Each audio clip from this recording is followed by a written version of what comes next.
मेरे प्यारे आज मैया बाछिल से जब नाना भाभी से कहने लगे हैं, मैया बाछिल से कहने लगे मैया हमें तो कोई ऐसा अश्व दे दे जिससे हम 7 समुद्र पार चले जाए। मैया बाछिल ने जहरवीर को इशारा कर दिया और उस स्थान के लिए भेज दिया जहां एक सुंदर मलूक अश्व बंधे हैं, बहुत सुंदर भेज मेरे भक्तों। जहरवीर जिस समय उस भौहर में पहुंचे, उस स्थान में पहुंचे, जिस अश्व पर जाकर गोगा जी महाराज अपने हाथ का पंजा रख देते हैं और वही अश्व जमीन पर गिर जाता है। अब तो जहरवीर महाराज कहने लगे जिस अश्व पर जाकर अपना पंजा रख देते हैं वही जमीन पर गिर जाता है। मेरे प्यारे आज जहरवीर आगे को बढ़े और जैसे ही आगे को बढ़े गोगा जी ने आगे बढ़ते हुए देखा उन लाखों अश्वों के मध्य में, लाखों घोड़ों के मध्य में एक बहुत सुंदर नीले वर्ण में, नील वर्ण के समान एक घोड़ी है। जहरवीर आगे बढ़े और जैसे ही नीलम घोड़ी के पास में पहुंचे हैं, नीलम घोड़ी कहने लगी बेटा जहर मैं धर्म की तेरी मां। नीलम घोड़ी कहने लगी है बेटा जहर मैं धर्म की तेरी मां। मेरे प्यारे आज जैसे ही नीलम घोड़ी कहने लगी है कि मैं धर्म की तेरी मां हूं, मेरे प्यारे भक्तों जहरवीर कहने लगे हैं फिर हमारा सवाल कौन है?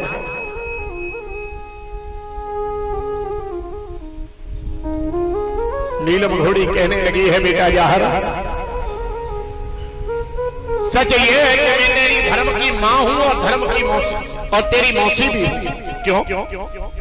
जब तेरे पिता का विवाह हुआ तो तेरी मैया की विदा के समय तेरे नाना ने तेरे पिता को हमें दान में दिया था। यानी नीलम घोड़ी मैया बाछिल की मायके से आई। आज जब बताया है कि नीलम घोड़ी को दान में दिया है,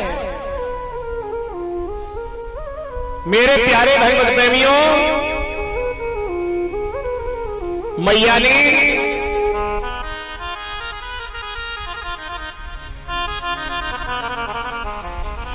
आज तो मैया कहने लगी है बेटा जहर अब सच ही है।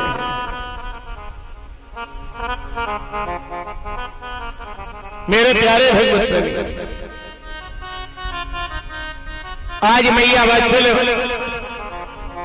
जैसे ही इतनी बात को कहा है, नीलम घोड़ी की बात को सुना है, नीलम घोड़ी ने कहा हमारा एक पुत्र है जिसका नाम लीला है और वह लीला कहाँ है ये हमें नहीं मालूम है, ये मैया बाछिल को मालूम होगा। मेरे पुत्र को मैया बाछिल ने कहाँ रखा है ये हमें नहीं मालूम। जहरवीर मैया बाछिल के पास आए, बोले भोरी मैया हमारा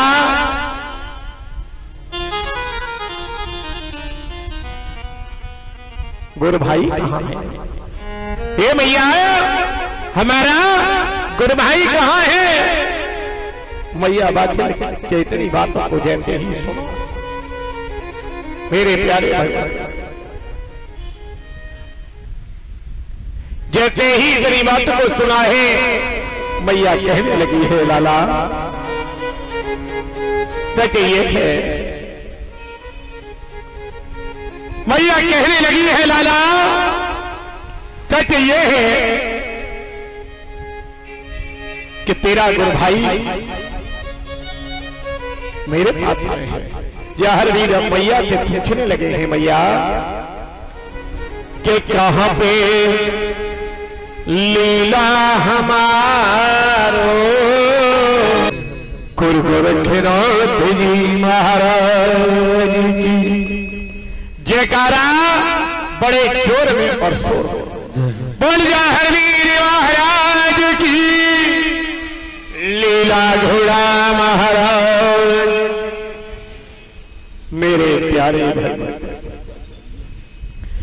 सच तो ये आज जहरवीर महाराज जिस समय मैया ने लेकर जहरवीर को बौहर में पहुंचाया, जिस जगह लीला घोड़ा महाराज विराजमान है, 18 मन की शिला लगी है और उस शिला में जहरवीर महाराज ने अपने मैया के चरणों का वंदन किया है, अपने भुजाओं से उस शिला को हटा दिया। मेरे प्यारे भाई प्रेमियों, जहरवीर जिस में उस गुफा में पहुंचे, गोगा जी महाराज ने देखा, जैसे ही गोगा जी ने देखा, लीला घोड़ा महाराज ने आते देखकर जहरवीर को प्रणाम किया। जहरवीर महाराज ने भी लीला घोड़ा को प्रणाम कर लिया। लीला घोड़ा कहने लगे, कहो भैया कैसे आए हो? जहरवीर कहने लगे, बस वैसे यूं ही चले आए। लीला घोड़ा बोले, गुरु भाई ये मानव जाति बड़ी ही मतलब की जाति है। मतलब के सिवा मानव जाति के पास में कोई दूसरा धर्म नहीं है। जहरवीर सोचने लगे, बाजीगा ये अश्व हमसे कहता है कि पूरी मानव जाति केवल मतलब की है। जहरवीर महाराज कहने लगे, वो कैसे? बोले भैया सच तो ये है कि सारी योनियां जो है वो भोग योनि है, लेकिन मानव योनि केवल कर्म योनि है। कर्म प्रधान विश्व रचना, लेकिन कर्म करना है, अपना कर्म ही सुख देता है और अपना कर्म ही दुख देता है। कर्म बना जीवन देता है और कर्म मिटा जीवन, अपने अपने कर्मों की बात है। जैसा कर्म करोगे वैसा फल भगवान देंगे। लीला घोड़ा कहने लगे, बोले भैया किसी मतलब से आए होंगे। जहरवीर कहने लगे, नहीं नहीं। बोले भैया इसमें बुराई नहीं, बालक का जन्म होता है, जब बालक को माँ की जरूरत होती है, माँ के सिवा उसके भूख को मिटाने वाला कोई दूसरा साधन नहीं होता, तो वो बालक एक पल अपनी माँ को छोड़ने को तैयार है। माँ अगर 10-15 मिनट के लिए इधर उधर हो जाए तो बच्चा रोने लगता है। लोग कहने लगते, बोले माँ को ही पहचानता है। और जब वो बालक थोड़ा बड़ा हो जाता है तो फिर मोहल्ले में पड़ोस में घूमने चला जाता है, लेकिन जब संध्या को उसको लेटने की और भोजन की व्यवस्था होती है तब उसे माँ याद आती है। और जब और बड़ा हो जाता है, जब बाहर पढ़ने के लिए भेज दिया जाता है तो माँ बाप की याद तब आती है जब पैसों की जरूरत होती है।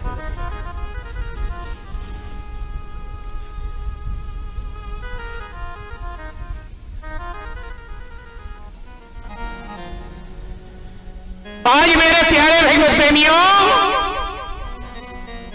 सच ये है, लीला घोड़ा कहने लगे, बोले भैया बालक जब बड़ा हो जाता है और बाहर पढ़ने जाता है तो अंत समय उसे माँ और पिता की तब याद आती है जिस दिन विद्यालय की फीस देनी होती है, जिस दिन विद्यालय के रूम का किराया देना होता है, भोजन की व्यवस्था और ट्यूशन की फीस की आवश्यकता। मेरे प्यारे लीला घोड़ा कहने लगे, जब वो बालक बड़ा हो जाता है और जब उस बालक का विवाह हो जाता है तो माँ और पिता बाहर वाले कमरे में होते हैं, लेकिन खाने का जो अच्छी चीजें होती है वो सीधे अंदर वाले में पहुंचती है। वो उन माँ बाप को भूल जाता है जिन्होंने उन्हें जन्म दिया है। माँ बाप के सिवा, इसलिए ये मानव जाति बड़ी ही मतलब की है। मतलब के सिवा इस मानव जाति के पास कुछ नहीं। मेरी प्यारी आज तो मैया कहने लगी है, सच ये है